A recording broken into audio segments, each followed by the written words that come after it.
Ay, pawis ang matatanda para maglinis ang paligid. Ayan, hindi namin tinanggal yung gabi para may paggulayan pa kami ng takway. Tapos ito, ayan, may ano si Tony dito, may papaya. Yan, nagtanim din ako ng gabi ulit dyan. Tapos ito, pipino ko tong 2, 4, 6, 6 na ano na to, tumpok na pipino. Japanese cucumber yan. Ayan. So, sana magkaroon ng bunga yan. Nililipat namin ang latundan.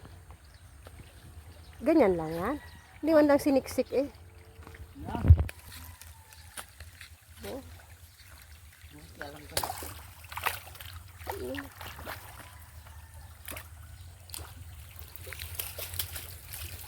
So, may mga tanim silang mga ano dito guys, mga saging. So ayan, may saging din dito.